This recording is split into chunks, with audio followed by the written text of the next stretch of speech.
Hey guys, this is Ed, Paul, and Anna of Curb Media, and we are here to tell you a little bit more about our sponsor. Sportsball is a great subscription service geared towards minor league baseball fans. Each box features a different minor league team. You get a box every 3 months with minor league baseball gear, including different styles of hats like Ed's favorite, the dad hat. The cost is less than $12 a month. Proceeds from each box goes to More Than Baseball, the only nonprofit dedicated to the well-being of minor league baseball players. We all know that Parents' Days are coming up this summer, so if you've got a mom or a dad or a grandma or a grandpa who are particularly difficult to buy for, but you know they're baseball fans, this is the answer, guys. Meet your new favorite team at sportsballbox.com. Is there anybody there?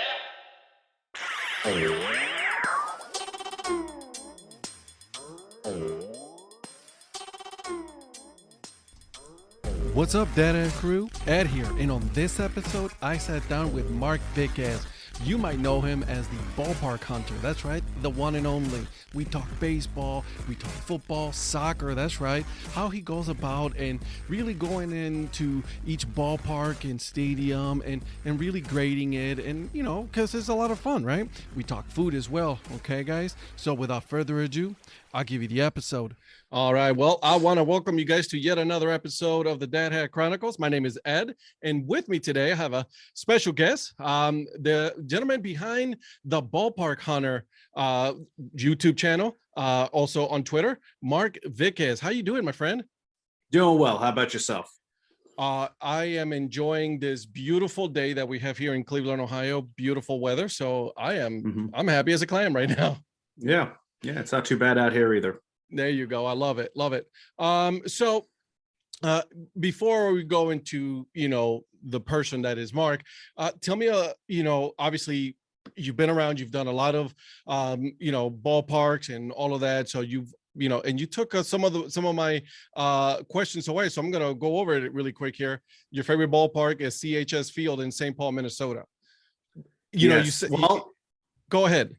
I said that for many years, and then I went back to Durham this year to see a game. And I don't know, Durham may have snuck up there, but that's the beauty of traveling the ballparks. You can say this ballpark's my favorite, and then you go to another one, you're like, nope, this Never one mind. is blowing it away. Never mind.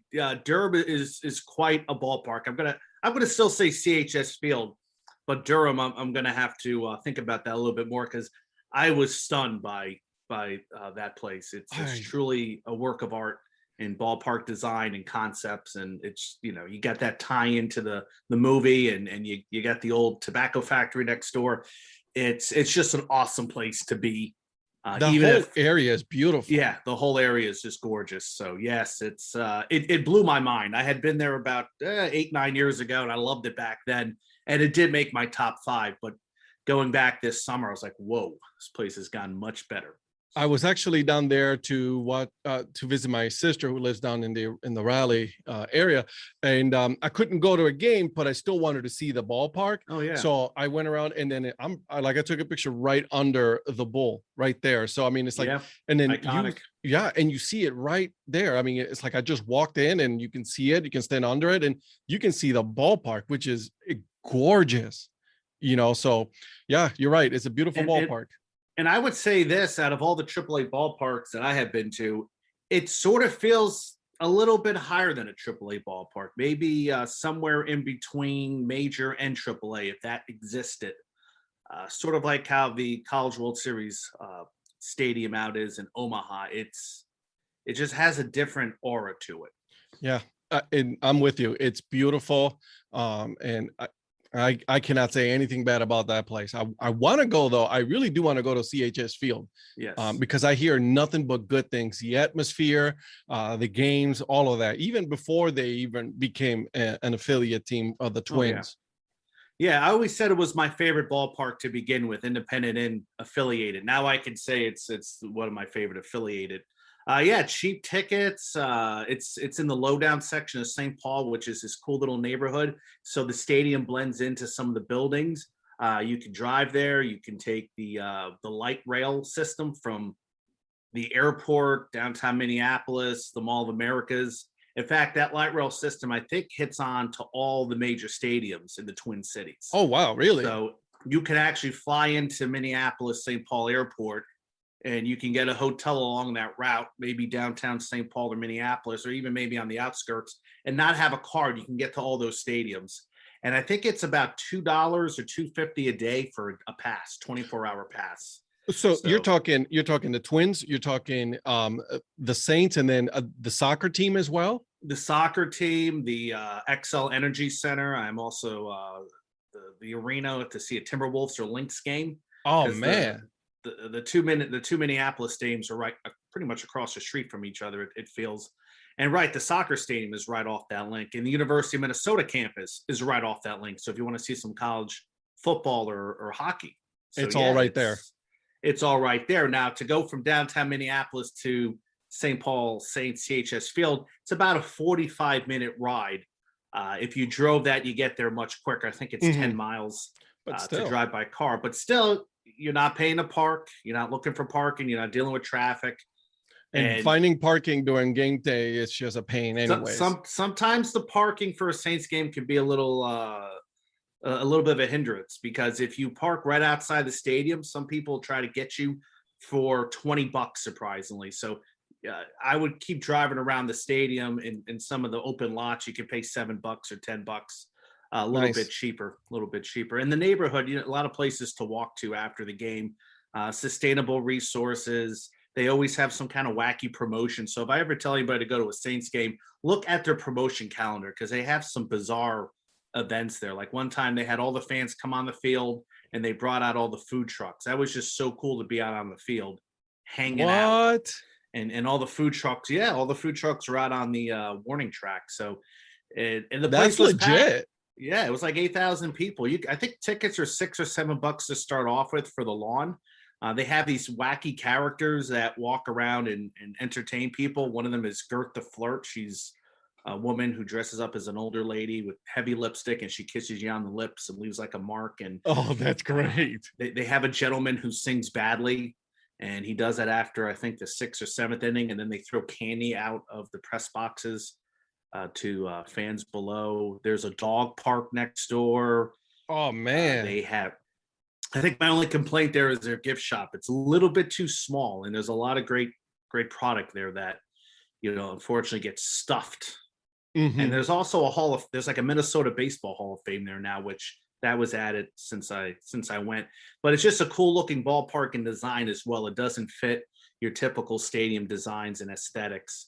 So yeah, a lot of pluses from that place. I almost gave it a 5. And I'm sorry, I almost gave it a perfect score at Stadium Journey. Nice. I just love the place. I don't know what I gave it a 4 for, but yeah, it's one of my tops. Right now it's the tops, but like I said, Durham is just right up there. You say something that it is very minor league. They have really figured out the entertainment aspect of minor league baseball, right? Baseball altogether. Yes, you're putting a good product, especially now since you're, and I don't want to say especially, but you have these players that are going to be playing, right across, the city and with the Twins, but they've also, like I said, just figured out that baseball is just one aspect, and then you have the entertainment part of it, and it just married really well together.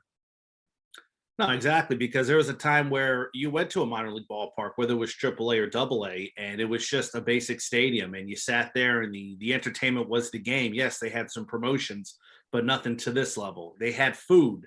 It was cheap, but it was maybe hot dogs, peanuts, and nachos, and a couple styles of beer.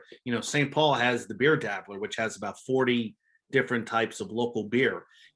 Durham makes their own beer on premise. They have a craft brewery there. That's right. They do. Other places have, like Thirsty Thursdays, where you can get $3 beers of all types there. So the food is up there. Some teams are going out of their way to create weird food products just to get people there.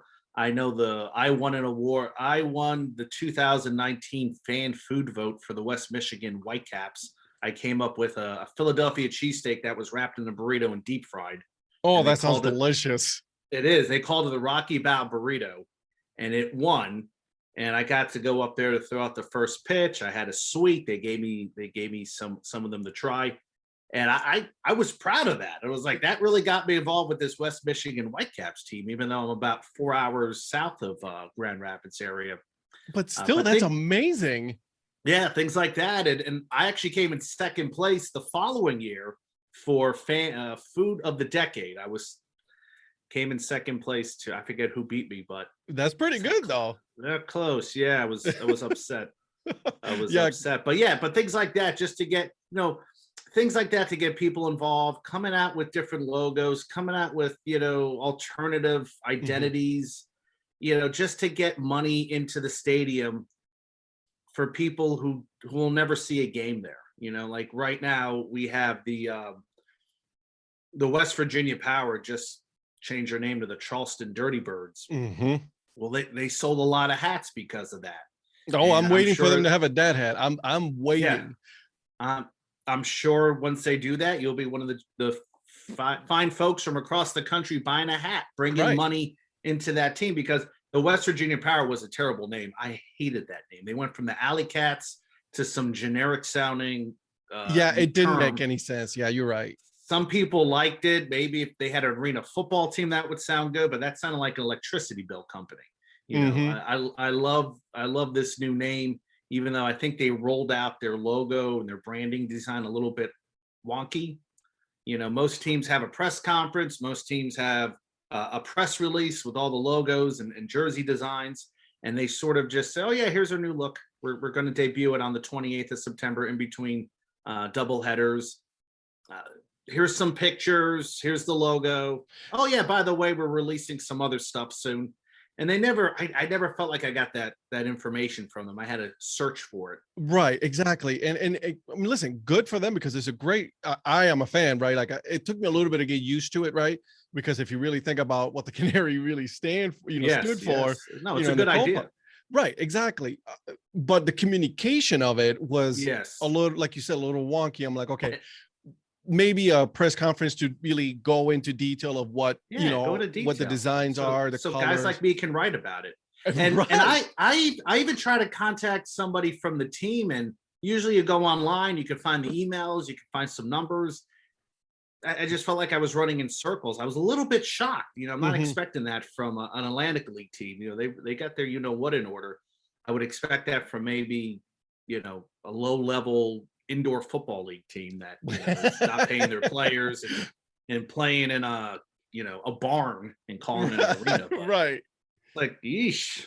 Exactly. But yeah I'm a fan. Some good ones. And usually, we wait until November is when you really start seeing a lot of the new logos or new rebrand and all that. But they went ahead and they just full steam ahead. Yeah, we're going to release something later. Yeah, no, and it's it's really odd to rebrand before the season ends. I know the White Sox did it with their current look in 1990, the last home series, and I know the Florence Flamingo did it in the Coastal Plain League. Their last series, they became the Flamingos, which they had a great rollout. Beautiful look, beautiful. Oh, black and pink. I don't know why those colors are not utilized more often. That's a great concept. I am a fan of the Florence Flamingos. It just makes sense. I don't know what it is. It just does. Yeah, it makes sense. Just like the Burlington sock puppets. Yes, when sir. They rebranded. I was thinking once they released that name, I'm like, oh my god, that makes sense. Why didn't I think of it? It really did. Yeah, I was having a conversation. I actually had that conversation with Anderson Rathbun of the Sock Puppets, and he was saying, it's like, it really does tie in with the city, and I was like, yeah, you're right. It's great. And I can tell you, and I also, we had Anderson on our podcast as well, and I actually met him this past summer at a game, and I was like, everything about the look, the logo, how they promote it at the stadium, they call it Sockville, USA. The kids can make sock puppets. They have this promotion where they bring out a drawer and you have to throw socks in it. Whoever gets the most socks in the drawer wins. Cheap beer prices for the adults. I went there with a buddy of mine, Zach Williams. He brought his family along. His little daughter, who's 7, loved it. She had so much fun at that game, just with the sock puppets, just hugging the mascots, getting merchandise, face painting. I don't know if they do face painting every game, but she had a lot of fun. And she had a time of her life. And we went there, and we took her to the Durham Bulls game, and she loved that as well. And she got to run the bases both games. And as we left our second baseball game, she's like, "I want to go to a baseball game tomorrow." And you're like, and I'm like, yeah. I like this girl. She's just like me because I want to go to a game tomorrow. But her mom and dad. So we got other stuff going on. We got to do other things. And that's the key there. You got to get the parents there. Okay, my son loves this game, loves this stadium. I'm gonna come in here. I'm gonna see what events they have for the kids. And the tickets are inexpensive. They make their own beer there too, which I think was $5 for a tall boy. It's just, I love going. I kind of like going to some of those summer collegiate games a little bit more because I feel like the price points are a little bit better for me. I hate paying $8-10, like Indianapolis Indians are charging almost $10 for a craft beer, maybe 8 to 9, maybe. Yeah, and you know what? They get away with it because they're the only main team. They're as close to major leagues as it gets over there.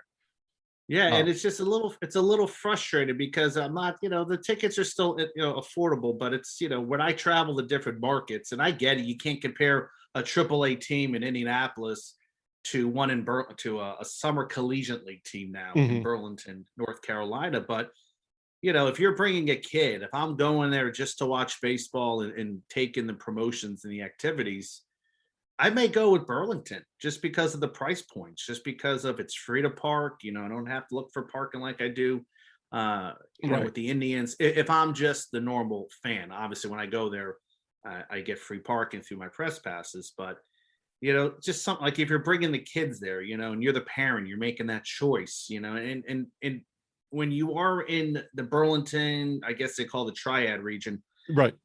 You have a lot of options. A lot. There's a lot of teams there. There's a lot of teams. I wrote about that on the website. I mean, there's tons of teams within an hour alone, and even more within 2 hours. So you really reach down to Charlotte, and you got a couple of teams on the way there. Exactly. You got Charlotte. You have High Point, Thomasville, Kannapolis, Gastonia, Kannapolis. I went there. Beautiful stadium as well. High Point is an Atlantic League team. They have a funky little stadium there that also has a dog run. So if you're there, you can bring your dogs to any of the games and you can have them run around there and keep them in a certain part of the ballpark. That's cool. That would be awesome. That would be that's something I think I'm seeing that utilized at some ballparks, not enough, or maybe there has been. I'm just not aware of it. But, I have a Chihuahua and I have a Yorkie, and my wife and I could probably get my wife to more baseball games if the Indians would let us bring our dogs in there, except for some special nights. It's funny you say that. I have a Chihuahua as well. Oh, nice. Yeah, a little small, and she's not even 5 pounds. I'm not even gonna lie. No, yes. And we named him Sox after the White Sox, and he's a fierce little creature. He barks at anything. You can't come 5 feet in front of our house. He'll know. Even if deer are walking in front of our house at 4 a.m. in the morning, he's barking up a storm. You might hear my dog later on. She's probably just in the bedroom, and then she hears something moving. She's gonna start barking. When I do my podcast for Stadium Journey, it's if there's some outside interference, it's usually Sox barking at somebody. Somebody dares to walk in front of her house to get to their house. How dare they walk in front of your house? Yeah, I know. So he's a little character, but I love to take him to a game because he's easy to carry because he's lightweight, and he'll probably just chill. Yeah. Exactly. She's hanging out on my arm, and then whatever. She's like, as long as somebody's holding me, I'm okay. Yeah, that's how Chihuahuas are. So let me ask you, how did you become a fan? Like, take me back to your childhood years of how was it that you became a fan of the sport? Because you love a lot of sports altogether, correct? Yes, no, baseball is probably my biggest passion. I went to my first game at the Astrodome when I was 4. That's right. I see it right there. We were visiting cousins. My cousin Dave, Susan, Uncle Bob, Aunt Midge, And they took us to the stadium, and I remember being indoors. I remember that giant exploding scoreboard. I remember they were playing the Expos. It was such a cool experience. I don't know if that may be a baseball fan. I'd hate to concede to my cousin that the Houston Astros may be a baseball fan, but it's I just always have rooted for baseball. I've always been a Mets fan. My mom would tell me stories how when I was growing up, I would stay up late to watch the news to see if the Mets won. This must have been the early 80s, right before Doc Gooden Company came into town. So I don't know why it was the Mets and not the Yankees. I can't explain that because my brother's a Yankee fan. My mom was a Brooklyn Dodger fan growing up, and So you know what it's like to feel pain as a fan of a team. Yeah, well, yeah, exactly. Well, see, I didn't know my mom was a Dodger fan until a few years, quite a few years after. I went to buy a ticket at a LA Dodger game in 2005, and my mom, they asked the lady, "Are you going to buy a ticket too?" She's like, "No, I don't root for the LA Dodgers. I'm a Brooklyn Dodger fan. You don't exist to me anymore." And she was like ticked off at the ticket seller, who was probably 20 years old at the time, and couldn't even tell you one fact about the Brooklyn Dodgers. Well, maybe a couple. And I'm like, okay, calm down, Mom. But yeah, just relax a little bit. Yeah, her and my grandfather were Dodger fans, and they sworn them off. So I don't know why I became a Met fan. I couldn't tell you. I don't know if it was the color of the jerseys. I don't know if it wasn't a certain player. I can tell you that. But I've just been a Met fan. And in 1984 is when I sort of remember paying attention. I remember Darryl Strawberry, Dwight Gooden, and Keith Hernandez, and that was the year the Mets won 90 games, and when they were pennant race, and it was like, wow, the Mets are all of a sudden this great team. Mm-hmm. And it was only a matter of time before they won a World Series. So yeah, I remember that 84 to 90 stretch when they were the best team in New York, even probably one of the more popular teams across the country. They really did own the city. I don't know if you saw the Once Upon a Time in New York. No, not yet. It's excellent. It really captures a moment in time that I remember, not quite exactly like that because I was a kid, but it truly was. I thought the Mets were going to be good every single year. I thought the Mets were always going to be in contention. I thought they would always have Darryl Strawberry and Dwight Gooden, and they'd be Hall of Famers. And unfortunately, 1991 came around, and they didn't. They started off well, which I had forgotten about, and then they collapsed, kind of like this year a little bit. Yeah, and then 92, 93, Bonilla and David Cone. Was it David Cone? Saberhagen shooting super soakers with bleach. Yeah, it got pretty bad. And then they'll be good again. It's just a little lull, and yeah, I think tough. You know what? Next year they might be a little bit better than this year. They should have been better this year. With all the power they had. Well, the thing is, it's like guys who performed well last year didn't perform well this year. I know you had injuries. Is Luis Rojas a good manager? I don't know, but it'd be nice if you got, like, the Mets never have went out there and hired like a badass manager who has done this before and wins and is a proven winner. So if they could go out and get Buck Showalter or Washington, that'd be great. It's always like, yeah, let's get this Mickey Callaway guy. He's the latest hot name, Ron Washington. Yeah, they haven't tied with San Diego right now. Yeah. Yes. I mean, San Diego's looking to get him, and I mean, whoever they're looking to get, the Mets are trying to look to get. But I think the Mets do have to stabilize their front office a little bit, because they keep going through GMs, they keep going through different personnel, and instability is never a good thing for success. Yeah, it's not good because you have the talent there. I like Javi Baez. I hope they re-sign him. I actually hope they re-sign Michael Conforto. I really, truly believe he had an off season. I just don't want him to go and you get really nothing back for him, and he blossoms into a guy who's going to hit 30 home runs, 90 some RBIs, which he has proven he's done before. Like I said, just think he had an off year, and it happens to the best of us. I mean, they let Zach Wheeler go, they let Murphy go, and those guys perform quite well elsewhere. Right. That's how it usually goes sometimes, doesn't it? And I get it, and maybe some of these guys just can't perform in New York. I would love to talk to Murphy and Wheeler. Justin Turner was a part-time player. He just found himself a little bit later. Mike Scott was another guy going way back. discovered a certain pitch and became a stud. I would just like to ask these guys, is it playing in New York that bothered you? You know, is it going to Philly? Is it going to Washington where you can become a stud player? Because you weren't like this in New York. You weren't anywhere close to this during the regular season.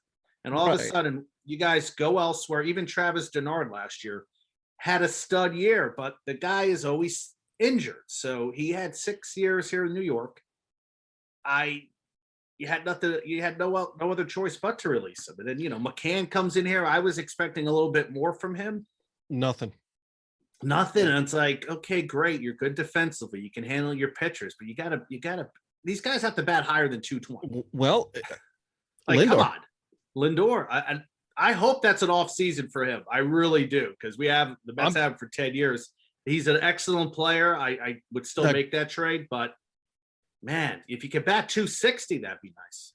Yeah, and I don't know what it is. Listen, it could be you say there is something to playing in New York. Yes. The stakes are higher in a big, media market that it is New York. Whether you're the Mets or the Yankees, it does not matter. And you could look at a lot of Yankee guys that didn't do well and went elsewhere. I mean, it's the Mets. Everybody does well once they leave the Mets. Well, you could say that for a lot of teams as well. But you could also say, hey, listen, we had, John Oldroyd came here and kicked butt. Mike Piazza came here and kicked butt. It takes a certain amount of, I don't know, there's something about the person. Even Jay Bruce put up a really good year with the Mets before they traded him. I mean, Cespedes kicked butt before his string of injuries began. We just want some guys here to, we're not asking for much. Just get club, just don't bat 220. It's like, if you're batting 220, teams release you for that, Right. Like that's a problem. Why are you batting 220? It's a huge problem. Yeah. I mean, I'm with you. I'm with you. So, so tell me, you obviously baseball is your main love. What's your second sport that you're passionate about? Wow, that's a darn. I mean, obviously, football. I like watching football games, but I'm not. It's not like I want to get to every college football stadium. To me, when it comes to I would say for watching it would be football. That's something I get a little more passionate about, and then probably hockey after that. When it comes to going to stadiums, I do like going to soccer stadiums. I see that. I've seen some videos from you. The last one I saw that was just watching, it was the Indy 11. Yeah, Indy 11. Yeah. I do like going to, they're building some amazing stadiums, and it's about time, because I remember the dark ages of soccer in this country from about 1985 until about the World Cup, or till about 1996 when the MLS began. We didn't really have a top level soccer, league that could play on par with the best of them in Europe or down in Central South America. And the MLS came in, and one of their goals was, hey, we're going to build our own soccer stadiums, that are going to be 18, 20,000. We're not going to be playing in 60,000 seat stadiums with artificial turf. Yeah, because 5,000. Yeah, it doesn't make sense. Yeah, it doesn't make sense. And I remember going to Cosmos games when I was a little kid with my mom and dad and brother, and we would get 60, 70,000 fans at those stadiums. And then I remember, towards the end, I think 1985, they played a friendly independent schedule, and they would get about 13, 18,000 people to Giants Stadium, which, if you think about it, aren't bad numbers on today's standards, but to the Cosmos standards, to the size of that stadium, were horrible. So they quickly folded. So, Indy 11, they're trying to get a new stadium. I don't know when that's going to happen, because they've been talking about that since they came into this league. I wish them the best, because they do have a nice, passionate fan base here. But where they play right now is just a Band-Aid. That can't really be what they call home for the long run. They try to play at Lucas Oil. It's too big. That's way too big of a stadium. The atmosphere, everything is great in terms of like bathrooms and food and parking and neighborhood. If it rains, you're covered, but the atmosphere sucks there. You can't blow smoke. You don't have some of the cool deals that you have at IUPUI right now, where they play. So I would like to see their own stadium. Louisville built their own stadium for their second division team. beautiful place to watch soccer. It has all the amenities you want. It's expandable if they ever look to jump into the MLS. Cincinnati has a fantastic stadium. I was there as well. They packed that place to the gill. I saw that. Yeah. 20,000 some people on most nights. Columbus, I'm making plans to go to Columbus this Saturday to watch. Oh, nice. That's from everything I've heard. Yes, Beautiful. Yes. I wish Cleveland would have a team, even if it's a lower league. Obviously, Ohio cannot handle a third MLS team. Well, probably wishes for that, but we'll see. I'm kind of shocked because you don't have to have an MLS club to get passionate about it. You could have a second division, you can have a third division. In NISA, or I know the USL2 is out there, or I think it's League One. Is League One, League Two? Yeah, League One, League Two. You could have somebody can build a stadium for one of their lower level teams, and Cleveland seems to be a really great area where it's untouched right now. So funny you say that, because right by the Progressive Field is, right next door you have the Cavaliers, right? Yes. And I forget the name of the new stadium now because they just changed names last year. But it's not Quicken Loans anymore. No, it's not Quicken Loans. They changed name really? again. Yeah. Is it Rocket Mortgage? Is that the one that changed? Yeah. Yeah. I didn't know that. Mm-hmm. So there's the highway, and then across there's a big, huge empty lot. And they were planning, what the plan is, trying to bring at least a League One or League Two team to Cleveland for USL. So I'm like, that would be perfect, because I think that you have it right there. You have there's parking, there's if you once you're done, there's the downtown area, so you can go and do your thing. I think it would be perfect if they would have a League One or League Two there. I'm so pushing for that right now. No, and you're right, that could be a lot of fun. I went to Fort Wayne. They have a League Two, and they're called and they play at a high school right now. I didn't really know what to expect. And I think the high school, that the stadium may sit about a couple thousand, 3,000. They had that place packed. They had a lot of volunteers working there, making sure that, you got your ticket. They gave away these awesome scarves as promos. To build a team, Yeah. And they had great merchandise. They had a nice player introduction. The supporter group was a little weak, I have to say. That was probably my only concern. I'm like, really, where's all the supporter groups? But the atmosphere was awesome. And I talked to the owner, and they're trying to build a new stadium now. According to him, it's 99% done. But I was able to see some drawings. I was like, wow, this is a great concept they have here. And they're looking to move up to the third division of MLS, or, of USL, because their goal is to, we have to have our own stadium to be in the third division. And I think he said we might even look into getting into the championship down the road somewhere. Wow. But I was just really impressed that Fort Wayne was doing this. Now they get great support for the hockey team. They get great support for the minor league baseball team. Yeah, the Tin Caps. The Tin Caps. And it's just it's a good sized city. About 500,000 people are in the area, within a hour drive from the ballpark or the soccer stadium. So you have a lot to draw into, but the objective is clear. They're looking to do this for the long haul, which I think sometimes you get these owners that say, hey, we'll get a soccer team, we'll play at this field, and we'll play at this minor league ballpark, and we'll get all these people to the stadium, and then within 2 years we'll have our own field. It doesn't work out that way. Right. When that doesn't happen, they give up the ghost, and they're like, we're done. So we're packing and going somewhere else now.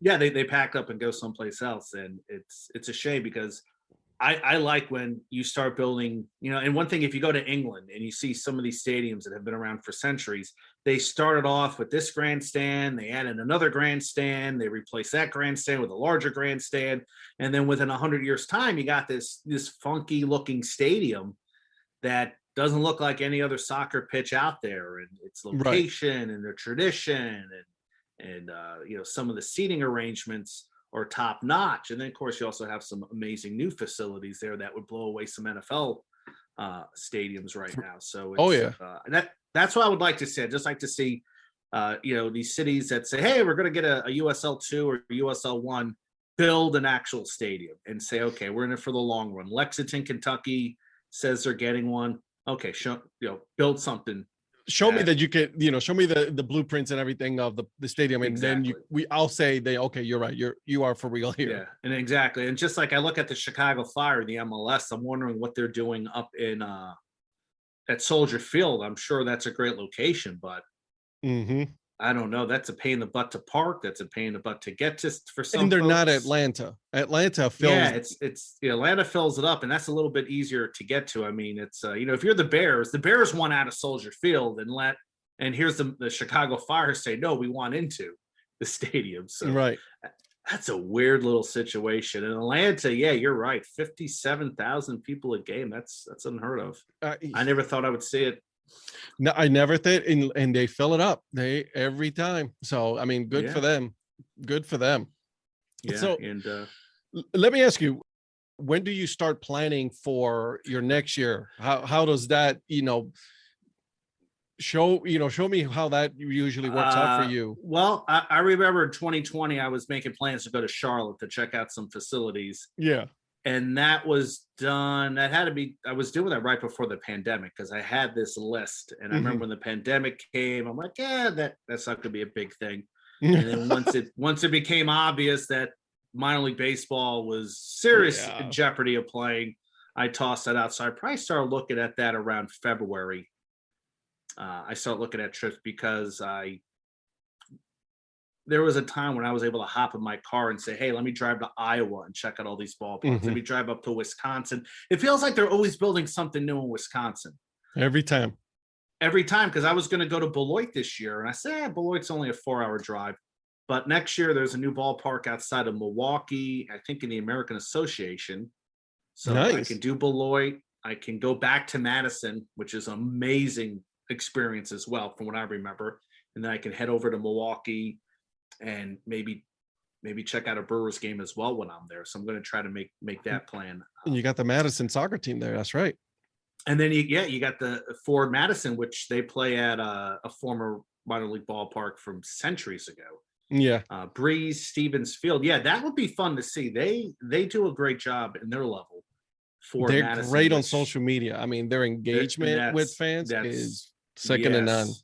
It is. It's really cool what they do. Them, Detroit City FC, Minneapolis SC, the Crows do an amazing job as well. I think they're joining USL too. I got to see a game with them when I was up in Minneapolis. They were playing at a temporary stadium at the time because their current stadium was being renovated, so they were playing out in the suburbs, and it was a cool little environment. My buddy, who usually travels with me from time to time, says I love going to these small soccer stadiums because it's just such a cool experience that this small community feel, and you can see the support and the banners, and they're really forward thinking too with certain type of social activist goals, and they're also really big in the LGBTQ community. So he was happy with that. He picked up some merchandise that supported that. That's awesome. So I had a great time up there. I kind of wish the Crows would sort of, I don't know what they're looking at and building their own stadium, but my goodness, if they had the money and the resources, I mean, they're a very low level team. If there was ways they can get find a spot to build a stadium and just build it from scratch, the type of imagination that crew has, it would be a must see for me to go up there. So I'm noticing that a lot of teams in the lower ranks, right, are using a lot of minor league ballparks. Yes, they are. And retrofitting them to soccer stadiums. Yeah, which is good or bad. I know Las Vegas, they're using the old Cashman Field, which is great because baseball's not played there anymore. Now, nobody would go out there to watch a baseball game, but they're going out there to watch soccer. Probably a little more exciting when you got Yamas and these crazy looking neon shirts where you flip them upside down. You got a smiley face. I don't know if they still do that, but still they're awesome. doing that. Yeah, they're doing that. New Mexico, I think, plays in the AAA ballpark. Same with El Paso. Now, I always thought that those teams could only play there for a limited amount of time before building their own stadium. That's what Louisville got out of Slugger Field, which I think the Louisville Bats baseball team were a little bit irked that they were drawing a little bit better than them at times. But it's good or bad. it's not ideally what you want to watch a soccer game at. Now, No, because then seating is not conducive to the experiencing a seating, soccer. it's not conducive. You got a lot of open spaces. You got seats where you're like not even anywhere close to the field. Mm-hmm. You got the pitcher mound you got to take up and down, and it's just a lot of work. If you had your own soccer pitch, It's already done. Yeah, you don't have to do anything to it. you could do what you want. That's why I like the fact that Louisville has that, because they have a woman's team, and you're right near I forget the name of the town. You're next to this little neighborhood within walking distance, which has a lot of bars, and there's like a restaurants that you can hang out That's at pretty before cool. the game. When I was there, I think it's called Butchertown. When I was there, everything was closed because of COVID. Mhm. But I would love to go back and get the full experience, because that's quite an amazing facility. That's pretty cool. Yeah, that would be a good experience overall. Just game and some food and Yeah. drinks. So before or after or both. Yeah, and that's the thing. You can take some people with you who may not like soccer, but may just want to hang out at the open bar with some friends and talk and just have a night out. There you go. They may not even care about the soccer game. You know, I'm sure my wife, if we went there with we double dated, sure her and her friends would hang out and have drinks and have fun, and we would watch a soccer game and have fun our own ways. And I There don't you know, go. you can do that. You can do that at a baseball game, but at a soccer game, you're timed. You know it's going to be over. in You know 45 when it minutes. ends. Yeah, you know when it ends, and that's one thing I like about soccer, is that you know when it ends. Baseball, sometimes you're there forever, which is not a bad thing on certain days, but for the most part, that's As a parent, sometimes when it goes a little too long, it goes too long, and it's just absolutely. listen, honey, we gotta go. Yeah, gotta go. And I leave a lot of baseball games early, because it's like, okay, I want to beat the traffic. Or you're right, it's 11 o'clock. I got to wake up the next morning at 8 because I got to drive 4 hours to another city to watch a baseball game. So, Mhm. yeah. It was good while it lasted. I'll see you guys later. Yeah, I've done So- everything I can here. Awesome. So before I go into my famous, not so famous questions here, as my Nice. random questions, you said you had a couple of teams that you're looking at. Maybe you're going into Columbus Crew this Yes. weekend. Anything else that you have going on? Well, I'm looking at Columbus Crew. I am also looking at the Ohio State hockey team. I Oh. want to do both. I want to do both of those games. One game's at 3, the other game's at 7. I'm supposed to go up and cover Notre Dame football and hockey later this year, so that is something I'm planning to do as well. Indianapolis Colts, I'll be at one of their games this season as well. I have to update that stadium review. Obviously, Butler basketball. I will also be at some Indiana high school venues, because the Indiana high school gyms are some of the biggest in the world. Nice. And some of them are just amazing to be at during tournament time. You get 8,000 people at a high school gym. Oh wow. Where That's a lot of people. The atmosphere is so energetic. The largest high school gyms, it depends who you talk to. It's either Seymour, Indiana, or Newcastle. I went to Newcastle, which is 45 minutes away from me. 4 teams were playing. One of them, all their fans came out. So you had the cheerleaders, you had the student section. Oh, Some of these student sections that come out to support their high school put some of these soccer supporter groups to shame. to shame. With the cheering. So you have one side cheering, the other side cheering, and then when the game is ending, you have the other fans coming in, and it's like $8 to see all that. It's extremely affordable. $10 to see both games if you want to stay. So it's that would probably be more around March or April. You could check out. I have some videos too of some of these high school gyms, which, like I said, they're just as much fun as going to some of the collegiate and professional matches that I see. And it's always a good time.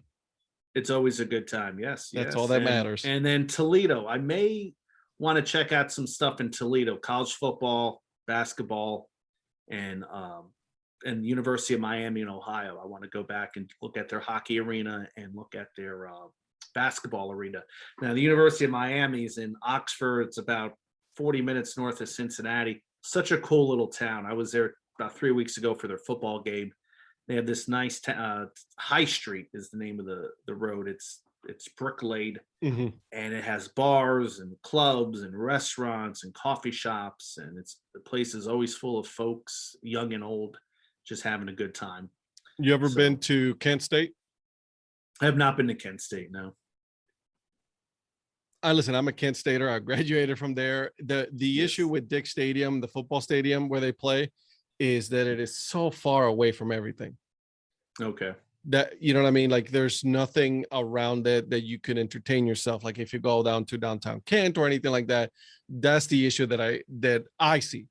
Maybe you'll see different, but I just when you go to a college football game or any college event, you want to make sure that you're by restaurants nice. and stuff like that, so that way you can have more entertainment. This is it's just far, and even for the students, because that's where their student parking is, and then you shuttle back into the university, so it's Mhm. just a little too far for everything else around it. So No, I agree. Yeah, I went to Indiana State, and our football stadium, which is like one of the worst stadiums in all of college football, is 1.6 miles from campus. So during homecoming, all the students and alumni, they do the walk. So they start off at a bar at 8 o'clock in the morning, and they stop at every bar or now tent along Wabash Ave, and they get beer, and they try to walk the 1.5 miles to the stadium. And once you get there, you either join a tent or call an Uber to drive back to where your car's parked or back to campus, or you go to the football game. But most people just kind of hang out in the parking lot in a specific tent and just chill and chill and drink, or have a good pass out. time. Who knows? Have a There good you time. go. Yeah. Yeah. But yeah. And they Stadium Journey always wants me to update the review of Memorial Stadium, which it looks the same since 1970 when they rebuilt it. Pretty much, it's not the 1924 minor league ballpark. It's totally new stadium. I wish they would stop saying it was built 1924. It's a 1970 stadium. It's a crappy looking stadium. I mean, you should be ashamed that's what your football stadium looks like, because it's just ugly. not pretty. It's not pretty. There's no, and no disrespect to the football program, because a few years ago they had a winning team, and that might have been exciting to see. It's just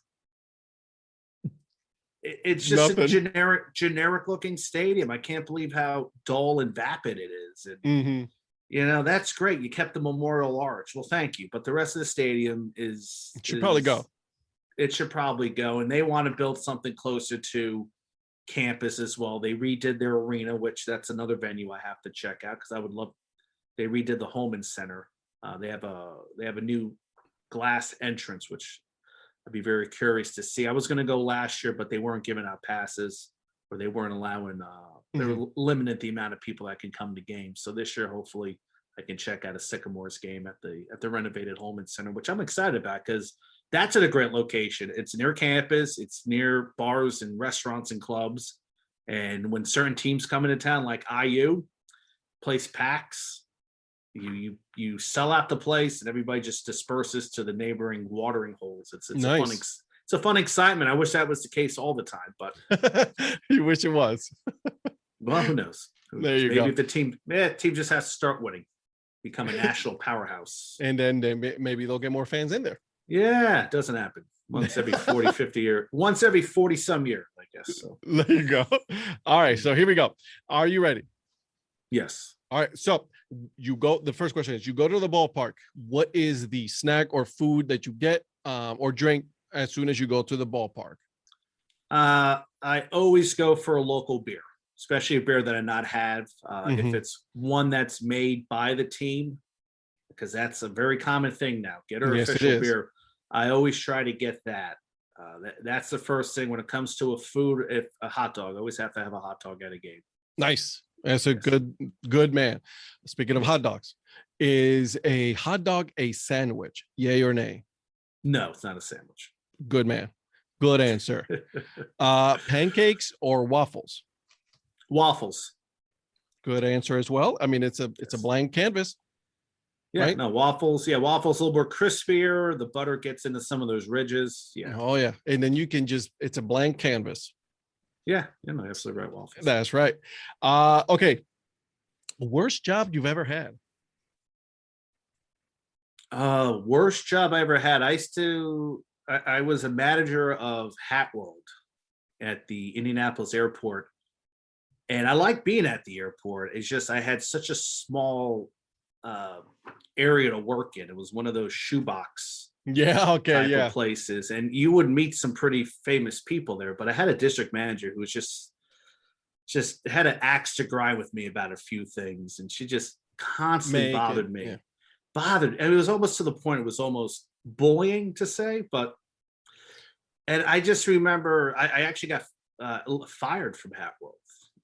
There was something that happened that she claimed she didn't do, and I said she did, and corporate was questioning who. So they got rid of me, and they blamed it on the fact that I did something else, which was not even true. But yeah, that was a terrible job. It was slinging hats for people. I had to be there at 5 a.m. in the morning.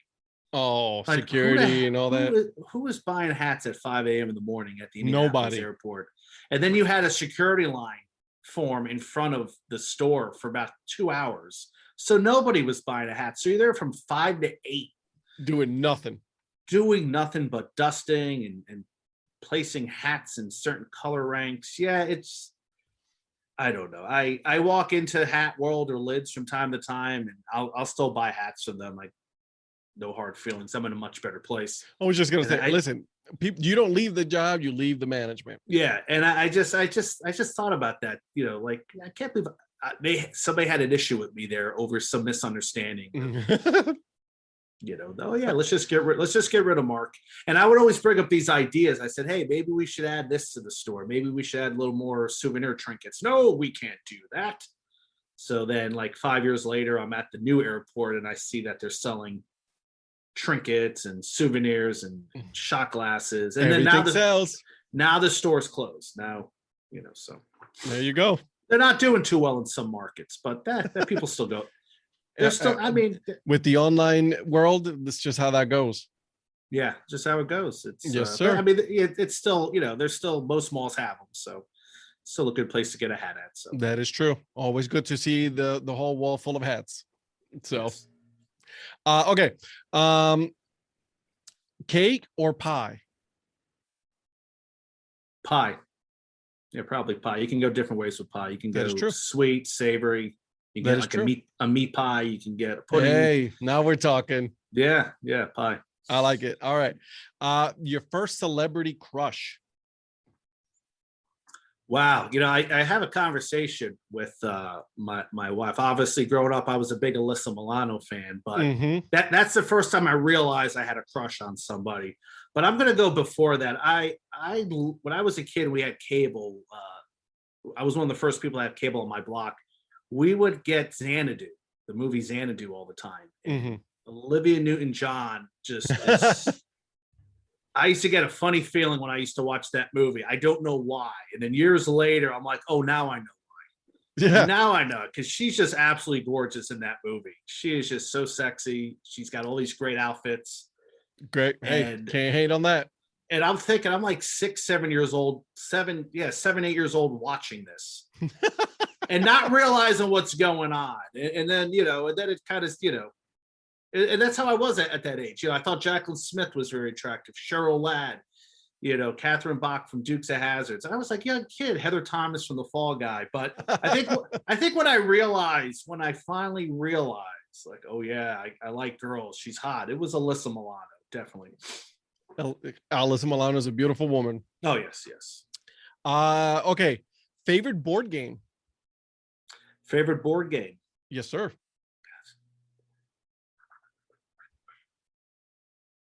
Probably checkers. I like it. Yeah, checkers. I don't play a lot of board games. No, but checkers. If somebody busts out a checkerboard, it's a good time. It's a good time.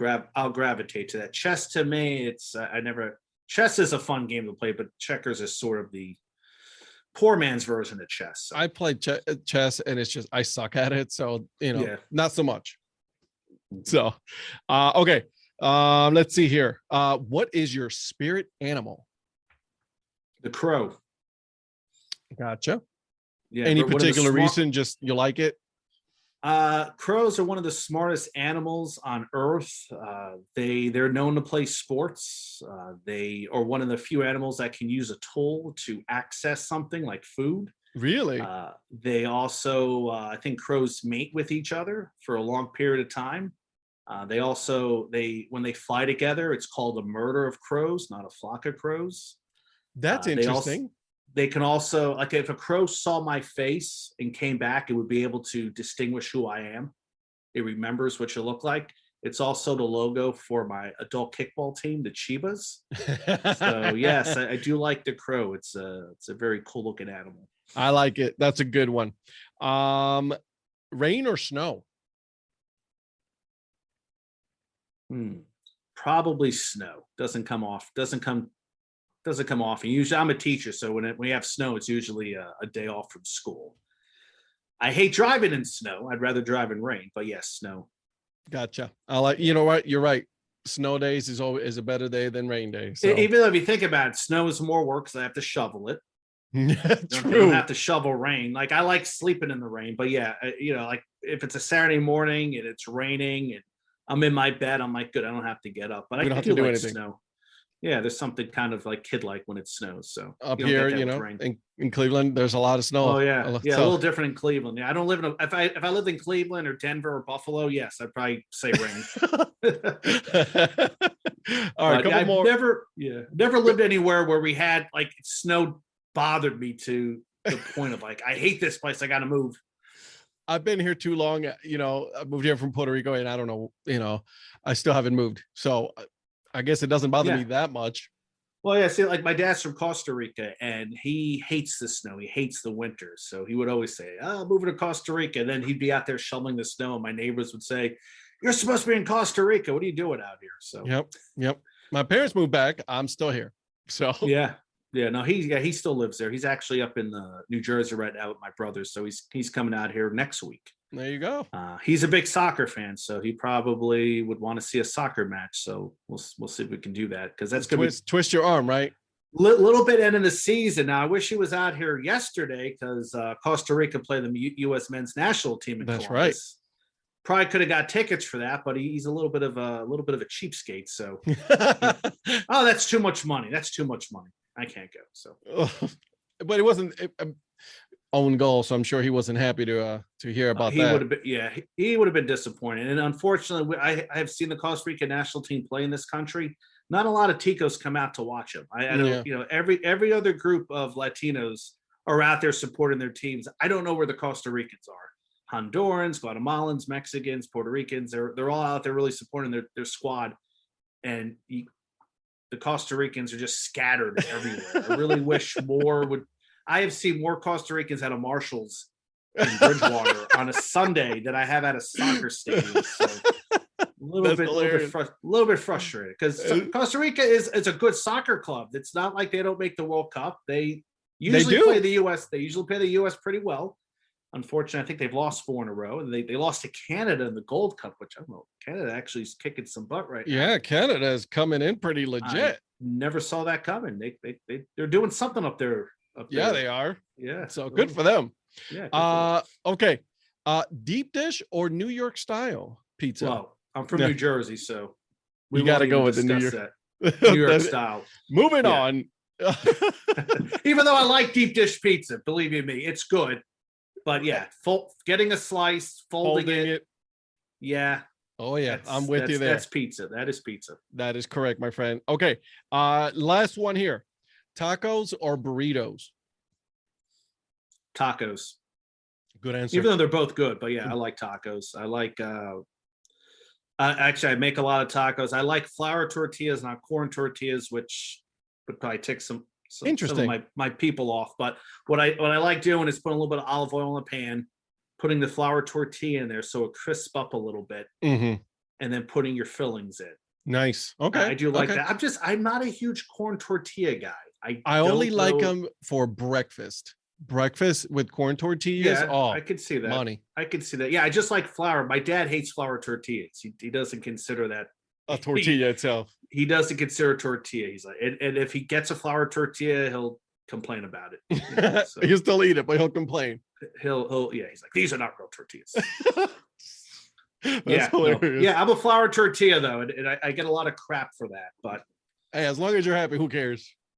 yeah, I get it, and that's kind of how I feel about people who put ketchup on their hot dogs. I don't know why, but I guess I gotta accept it. I'm a ketchup guy. I'm a ketchup and mustard, stadium mustard on hot dogs. I do like stadium mustard, yes, or Burtman's, I guess would be. Oh, Burtman's is my choice right there. Burtman's good. Actually, I talked to a gentleman from Burtman's a few years ago, and I said, well, what's the difference between the two recipes? And I guess the guy who founded Burtman's had a handshake deal. Hey, you could sell my product, just don't go into business. And he goes, you can bottle my product, just don't try to copyright it. And I guess the guy copyrighted it and led to the two style. I really can't tell a huge difference between the two. I'm trying. I tested them out, but they're both really great mustards to have. And you can get them here in Indianapolis. Not every place sells them. You have to kind of look for them. So it's Indianapolis Indians used to have a station at the ballpark, which they took away, which I got ticked off because I'd go there for dollar hot dog nights. And then you got to have some, put the stadium mustard on there with a little bit of onion. Oh my goodness. Now we're in heaven. And because it's much better than a yellow mustard, totally 10 times better. And it goes back to the days where each ballpark probably had their own distinct local mustard. Yeah. So I'm with you there. I am a huge fan of stadium mustard. That's my choice. If I eat a hot dog, it has to be stadium. I'll eat it with a regular yellow mustard. Don't get me wrong. Yeah. But exactly. It isn't. But I am also a ketchup guy on the hot dog. So yeah. And another mustard I like is Dusseldorf. Dusseldorf mustard, which is kind of similar. A little bit better in some regards, but they're both neck and neck. Ketchup. I don't like. The only thing I use ketchup for is if it's a mixing in an ingredient or on French fries. I like dipping crispy fries into ketchup. Like to me, that is just such a great little combo flavor there. Other than that, I really don't like ketchup. I don't put it on burgers. I'll make cocktail sauce out of it. I'll use it to make barbecue sauce. I'll use it as a chili thickener from time to time. Yeah, that's right. A lot of people use it for that. That's right. I definitely don't put it on a chicken nugget. Like why? No, I don't do that either. No, I don't do that. No. I don't put it on chicken nuggets at all. Barbecue sauce, maybe. Yeah. Yes. No. Mild sauce, which is a Chicago sauce for chicken wings, which is half. Well, it depends who you talk to. It's half hot sauce, half ketchup, and then some other ingredients like pineapple juice or duck sauce. People make it out all sorts of things. I'll use it to make that from time to time. Interesting. But, there's some. When you travel, you find all these really these little different. Yeah, just like Cleveland, like the Italian section in Cleveland is Little amazing. Italy. I was just having a conversation with a gentleman at Kroger. He was talking about the St. Louis Italian section, the Hill. I said, you got to go to Cleveland. They have one that's, I'm not going to say it's better, but it's really something to check out. In fact, I need to go back to Cleveland and just take in some of the venues out there because I had a good time the last time I was out there. I really had fun. There you go. Let me know. I'll be here. I'm not going anywhere. Right. Sounds good. All right. Well, before we go, any social media, anything where people can find you? Yes, you can read my articles at stadiumjourney.com. Stadium Journey is also on Twitter and Facebook. You can follow me on Twitter, Ballpark Hunter. You can also check out my YouTube page, Ballpark Hunter. I have about 604 subscribers, trying to hit that 1,000 mark. Let's try to get them there. Every week I have new content, 2 to 3 videos a week. I have a lot that I'm sitting on right now that I have to put together. So if you like ballpark travels, if you want to watch me, eat barbecue or travel to a cool little town or drink some beer, it's a good channel to check out. And if you have, and like I tell people, tell me how I'm doing. If you don't like what I'm doing, if I could be doing something better, if you want me to give you a shout out, I can do that as well. But that is Ballpark Hunter on YouTube. Check that out. Subscribe, share, tweet. Absolutely. And I will be making sure that I put all the information on the description so that way they can follow you as well, my friend. All right. Hey, thank you again. Thank you for having me. Absolutely.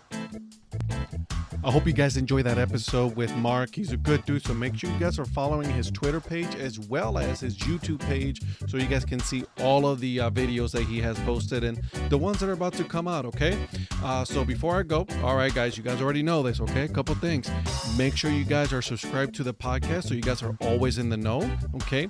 Make sure you guys are telling one more person about this, okay? So that way they can enjoy it, right? And lastly, make sure you give it a good 5-star rating so that way we go up on the ranking, more people listen to it. You know how this goes, all right, guys? All right, guys, so keep on grinding and always support the minor leagues. See ya.